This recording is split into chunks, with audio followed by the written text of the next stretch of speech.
bersyukurlah untuk menuju berkat yang lebih besar lagi.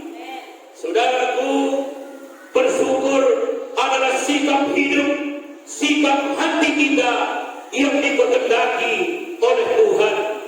Dalam kitab 1 Tesalonika 5 ayat 18 dikatakan di sana, bersyukurlah dalam segala sesuatu, karena itulah yang dikehendaki oleh Allah di dalam Kristus Yesus bagi kamu. Jadi bersyukur adalah sikap hidup, sikap hati yang sangat dikehendaki, yang sangat disenangi oleh Tuhan di dalam hidup kita. Tetapi kata bersyukur ini, saudaraku, mudah diucapkan tapi sulit untuk dipraktekkan. Sulit bukan berarti tidak bisa, saudaraku. Walaupun sulit untuk dipraktekkan, tapi bukan berarti tidak bisa. Ayo sama-sama katakan, sulit bukan berarti tidak bisa. Sulit bukan berarti tidak bisa. Sulit memang praktekkannya, tapi bukan tidak bisa. Karena kalau tidak bisa, tidak mungkin firman Tuhan berkata, bersyukurlah dalam segala sesuatu, sebab itulah yang dikehendaki Allah bagi kamu di dalam Kristus Yesus. Walaupun sulit tapi bisa kalau kita mau. Kalau kita mau pasti bisa. Kalau kita mau, Roh Kudusnya pasti memberi kekuatan bagi kita untuk melaksanakan firman-Nya. Bersyukur kepada Tuhan dalam segala situasi, dalam segala keadaan, dalam segala hal. Kita disuruh bersyukur dalam segala keadaan, bukan bersyukur untuk segala keadaan, bukan bersyukur untuk segala situasi. Kalau kita sakit, kita bukan bersyukur karena kita sakit. Kalau kita mengalami tantangan dalam hidup kita, kita bukan bersyukur karena kita mengalami tantangan. Atau kalau kita mengalami kerugian, kita bukan bersyukur karena kita rugi, tidak. Tapi walaupun di dalam sakit, di dalam tantangan dan kesukaran, di dalam kerugian, kita bersyukur kepada Tuhan. Kenapa, saudaraku? Karena kita yakin waktu kita sakit, Tuhan mau tolong kita, Tuhan mau sembuhkan kita. Waktu kita ada dalam kerugian, kita yakin dan percaya Dia mau memulihkan keadaan kita. Bahkan firman-Nya berkata, apa yang telah dimakan oleh belahan, Dia akan kembalikan kepadamu berlipat-lipat kali ganda. Saat saudara dan saya mengalami kerugian, percaya janji Tuhan bahwa Dia dapat mengembalikan, Dia dapat memulihkan apa yang dicuri oleh belahan. Itu maka kita bersyukur. Dan bersyukur artinya, saudaraku, kita fokus kepada Tuhan, sumber daripada berkat. Bersyukur artinya kita fokus kepada Dia yang mau menolong kita dalam segala keadaan, saudaraku. Tapi kenyataannya di dalam Alkitab sendiri kita lihat bahwa sangat sedikit orang yang bersyukur kepada Tuhan. Itu sebabnya hari ini saya berkhotbah tentang bersyukur, supaya kita semua masuk kepada kehendak Tuhan, karena itulah yang dikehendaki Tuhan. Dan pada saat kita bersyukur, ada kuasa di dalam diri kita untuk meningkat, untuk menjangkau, untuk menerima berkat yang lebih besar lagi, saudara. Nah, itu sebabnya saudara dan saya perlu belajar untuk bersyukur, walaupun sulit. Ya, paksa lidah kita mengatakan syukur Tuhan. Walau aku dalam keadaan seperti ini, walau keadaanku tidak menyenangkan, walau aku dalam keadaan suka, tapi aku bersyukur kepadamu. Dan karena kita bersungut-sungut, saudaraku, bersungut-sungut mendatangkan energi negatif di dalam hidup kita. Bersungut-sungut membuat kita menjadi lebih terpuruk, membuat kita lebih jatuh lagi. Tapi pada waktu saudara bersyukur kepada Tuhan, ada kekuatan pembelaan Tuhan yang datang dalam hidup kita, mengangkat kita dari kejatuhan kita, melepaskan kita dari kesulitan kita. Ya, itu dia, saudara. Itu maka firman berkata bersyukur dalam segala keadaan, bukan hanya dalam keadaan baik-baik saja. Dalam keadaan sulit pun kita bersyukur, karena kita percaya Tuhan ada di sana. Dalam lembah kekelaman pun kita bersyukur, karena Tuhan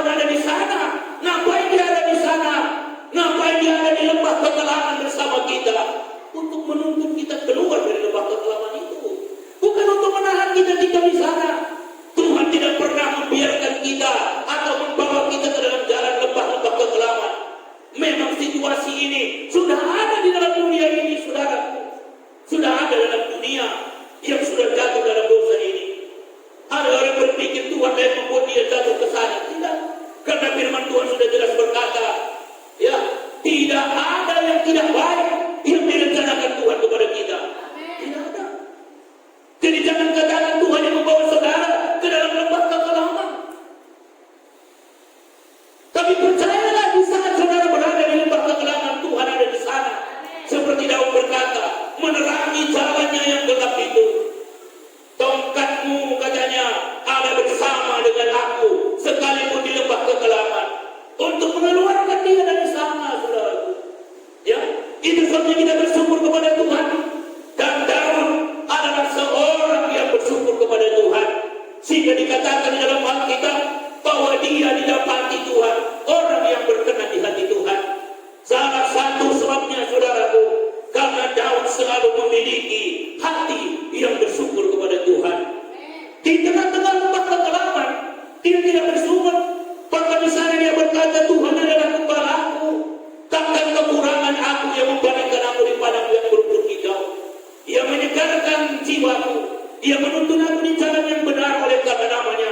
Sekalipun aku berjalan dalam lembah kekelaman, aku tidak takut bahaya, sebab engkau besertaku, gadamu dan tongkatmu, itu yang menghibur aku.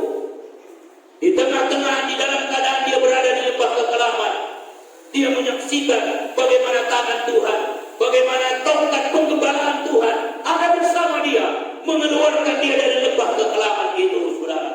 Dan tidak ada kata-kata persumutan yang keluar dari mulut Daud saat dia berada di lembah kekelaman. Sehingga firman Tuhan berkata, aku mendapati seseorang yang berkenan di hatiku, dan dia adalah Daud bin Isai. Nah, oleh sebab itu, saudara, kemarin kita belajar untuk bersyukur kepada Tuhan dalam segala keadaan hidup kita. Dan orang yang bersyukur, orang yang memiliki sikap hati bersyukur, dia fokus kepada Tuhan, saudaraku, ya, kepada Tuhan yang memberikan pertolongan kepadanya, kepada Tuhan yang memberikan berkat kepadanya. Tapi kalau orang yang tidak tahu bersyukur, pada waktu dia ditolong oleh Tuhan, pada waktu dia diberkati oleh Tuhan, hatinya tertuju kepada berkat dan melupakan si pemberi berkat. Itu, saudara. Ya. Tapi Daud tidak demikian. Dalam Mazmurnya 116 ayat 12 dia berkata, bagaimana akan kubalas kepada Tuhan segala kebajikannya kepadaku. Jadi, saudara, bagaimana akan kubalas kepada Tuhan segala kebajikannya kepadaku? Dia sudah ditolong, diberkati dengan berbagai-bagai kebajikan Tuhan, dengan banyak berkat yang dilimpahkan Tuhan, tapi hatinya tetap tertuju kepada Tuhan. Sehingga dia berkata dalam salah satu mazmurnya, bagaimana akan kubalas kepada Tuhan segala kebajikannya kepadaku. Saudara lihat, hatinya tertuju kepada Tuhan. Banyak anak-anak Tuhan begitu diberkati Tuhan, dia langsung asik dengan berkat-berkatnya dan lupa kepada Tuhan yang memberkati dia. Amin. Ya, jangan kita seperti itu, saudara, ya. Ya, berkati aku Tuhan, dan sudah diberkati Tuhan, akhirnya dia asik dengan berkat-berkatnya ini. Ya, ada seperti itu. Di sini tidak ada itu, yang ada di sana.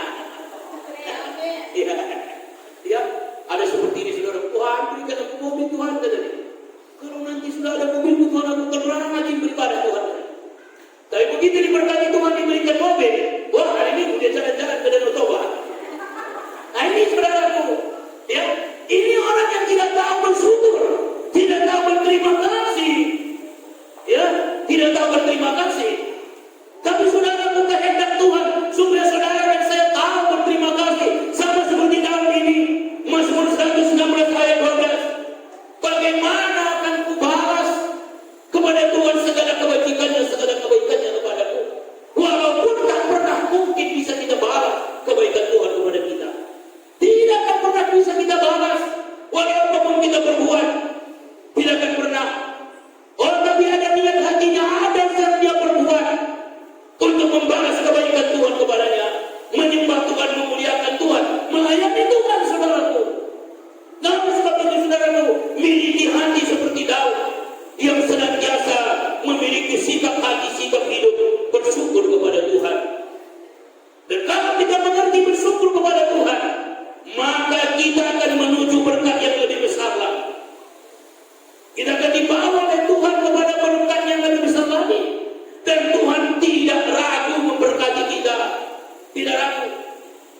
Ada orang diberkati Tuhan, dia makin menjauh dari Tuhan. Doa. Ada yang semakin diberkati Tuhan, semakin menjauh. Ini artinya berkat itu membawa dia ke neraka. Berkat itu membawa dia menjauh dari Tuhan. Nah, orang seperti dia, firman Tuhan berkata, adalah orang yang paling malang di dunia ini.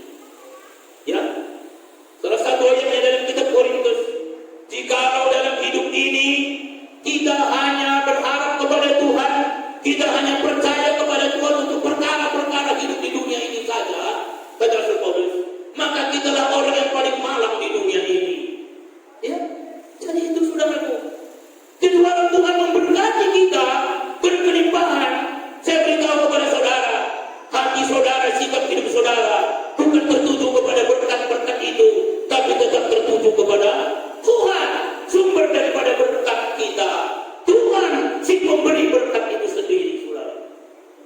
Maka dia akan semakin memberkati hidup kita. Mari kita lihat di sini bahwa Tuhan merindukan orang yang bersyukur kepadanya, dan Tuhan memberi lagi berkat yang lebih besar kepada orang yang mengerti bersyukur kepadanya, saudara. Dan dia mencari orang yang bersyukur kepadanya. Dia mencari orang yang bersyukur kepadanya. Dan orang yang mengerti bersyukur kepadanya, Tuhan memberikan perhatian yang istimewa kepada dia.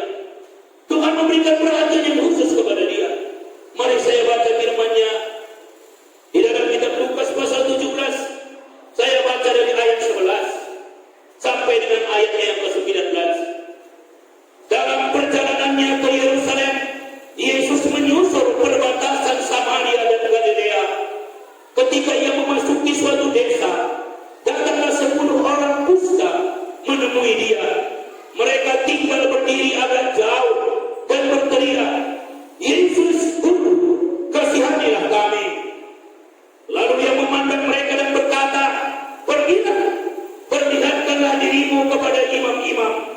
Dan sementara mereka di tengah jalan, mereka menjadi tahir atau sembuh. Seorang dari mereka ketika melihat bahwa ia telah sembuh, kembali sambil memuliakan Allah dengan suara nyaring, lalu bersyukur di depan kaki Yesus dan mengucap syukur kepadanya. Orang itu adalah orang Samaria. Lalu Yesus berkata, "Bukankah ke-10 orang tadi semuanya telah menjadi tahir? Di manakah yang 9 orang itu? Tidak adakah di antara mereka yang kembali untuk memuliakan Allah selain daripada orang asing ini?" Lalu dia berkata kepada orang itu, "Berdirilah dan pergilah, imanmu telah menyelamatkan engkau." Nah, saudara, kita lihat di sini, di satu pedesaan, di luar pedesaan, karena orang-orang yang kena kusta ini harus diasingkan tempatnya. Dan mereka ada 10 orang. Pada waktu Yesus bersama dengan rombongannya lewat dari tempat pengasingan mereka, 10-10-nya mereka sekali berseru, "Yesus, Guru, kasihanilah kami." Apa jawab Yesus? "Pergi, perlihatkan dirimu kepada imam-imam." Ya, pergi, perlihatkan dirimu kepada imam-imam. Artinya apa, saudaraku? Engkau sudah sembuh, cek kepada imam-imam. Karena pada waktu itu seorang yang sakit kusta, imamlah yang berhak menentukan apakah orang tersebut sudah sembuh atau masih mengidap kusta. Jadi artinya kau sudah sembuh, cek dirimu, cek tubuhmu kepada imam-imam. Dan mereka percaya, lalu mereka pergi, saudara. Di tengah perjalanan, memang mereka semua sudah sembuh, sudah sembuh. Tapi apa yang terjadi? Salah seorang dari yang 10 orang tadi, dan dia adalah orang Samaria, bukan orang Yahudi. Dia lihat tubuhnya sudah sehat, dia lihat tubuhnya sudah sembuh. Oh, dalam hatinya, aku mau bersyukur kepada Yesus. Padahal Yesus tadi sedang dalam perjalanan. Dia balik-balik, dia lari untuk mengejar Yesus yang sudah jauh meninggalkan tempat pengasingannya tadi. Dan dia juga pergi mungkin dengan arah yang berbeda menemui imam-imam, saudaraku. Berarti dia berlari mendapatkan Yesus. Dan begitu bertemu dengan Yesus, dia dengan suara yang nyaring, katanya di sini, seorang dari dari mereka ketika melihat bahwa ia telah sembuh kembali sambil memuliakan Allah dengan suara nyaring, lalu tundukkan syukur di depan kaki Yesus dan mengucap syukur kepadanya. Ini dia, bersyukur kepada Yesus. Syukur Tuhan Yesus, aku telah sembuh di perjalanan seperti yang kau katakan aku sudah sembuh, sehingga aku datang kembali kepadamu untuk bersyukur atas berkat-Mu, atas kesembuhan yang kau telah berikan kepada aku. Dia menyembah Yesus dengan suara yang nyaring, ya, dengan tangisan yang terharu sukacita, pasti saudaraku. Dan dia bersyukur kepada Tuhan, ya, bersyukur kepada Tuhan. Sudah lihat selanjutnya apa dikatakan Yesus.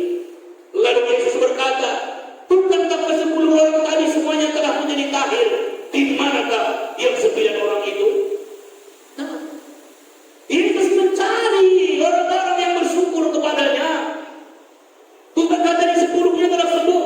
Di mana katanya yang 9 orang tadi, 9 orang lagi? Makanya tadi saya katakan dalam kenyataannya hanya sedikit orang-orang yang memiliki sikap hati untuk bersyukur kepada Tuhan. Walau Tuhan telah menolong dia, walau Tuhan telah memberkati dia, walau dia mengalami banyak pertolongan Tuhan.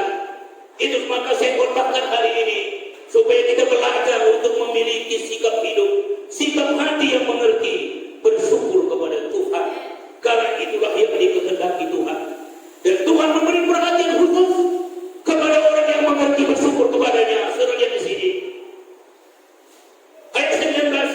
Lalu ia berkata kepada orang itu, berdirilah dan pergilah. Imanmu telah menyelamatkan kau. Dalam bahasa aslinya, saudara gua apa di sini artinya? Berdirilah dan pergilah dan jadilah utuh. Itu dalam bahasa aslinya. Ya. Berdirilah dan pergilah. Imanmu telah menyelamatkan kau. Dalam bahasa aslinya, jadilah utuh. Apa artinya ini saudaraku? Orang-orang yang 9 orang tadi memang dia sembuh, tapi namanya kusta. Ada yang selama ini jarinya tinggal 3. Walaupun sembuh jarinya tetap tinggal 3. Tapi orang ini tadi jadi utuh. Yang tadinya jarinya tinggal 5. Tapi muncul lagi, dipulihkan Tuhan semua menjadi utuh. Itu saudara itu artinya. Jadi dia mendapatkan berkat yang lebih besar. Mendapatkan berkat yang lebih besar. Karena dia mengerti bersyukur kepada Tuhan.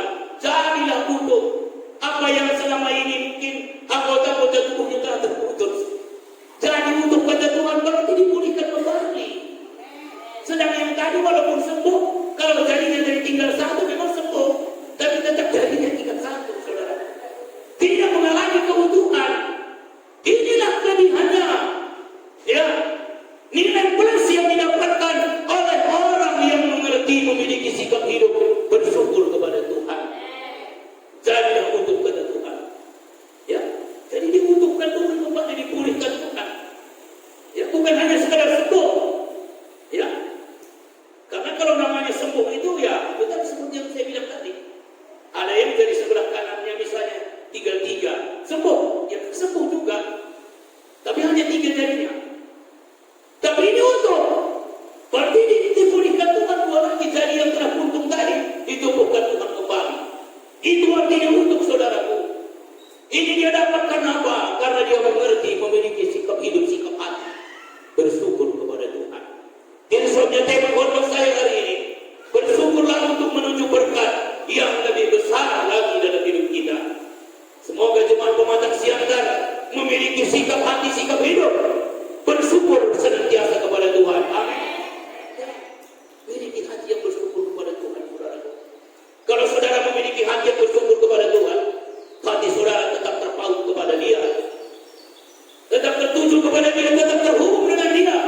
Dan kalau kita terhubung dengan Dia, maka berkatnya akan tetap mengalir dalam hidup kita.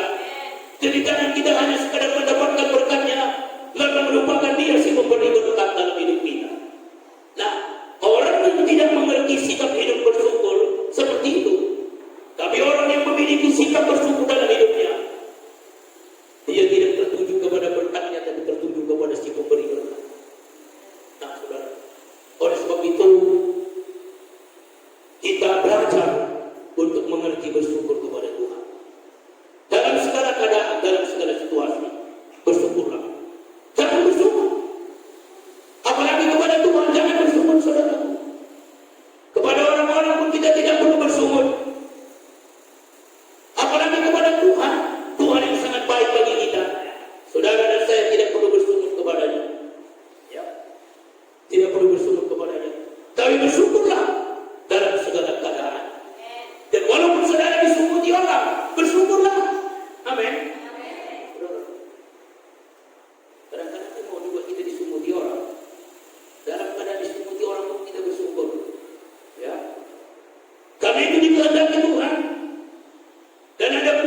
pada saat kita bersyukur kepada Tuhan. Banyak situasi-situasi yang tidak mengenakan, banyak situasi-situasi yang tidak menguntungkan dalam hidup kita. Dalam keadaan seperti itu pun Tuhan katakan bersyukurlah dalam segala keadaan, dalam segala hal. Karena itulah yang dikehendaki oleh Allah dalam Kristus Yesus bagi kami. Dan ada berkat saudaraku pada saat kita mengerti bersyukur kepada Tuhan. Berkat yang lebih besar lagi Dia berikan kepada kita. Memang seperti yang saya katakan tadi, tidak mudah untuk bersyukur. Mudah untuk mengucapkan, tapi sulit untuk mempraktikkannya. Tapi walaupun sulit, bukan berarti tidak bisa kalau kita mau bersyukur kepada Tuhan. Bersyukurlah kepada Tuhan. Rohnya akan menolong kita, memberi kekuatan kepada kita, sehingga kita senantiasa menjadi orang yang berkenan di hadapannya, saudara. Berkenan karena sikap hati, sikap hidup kita. Puji Tuhan. Mari kita masuk di dalam doa. Kita naikkan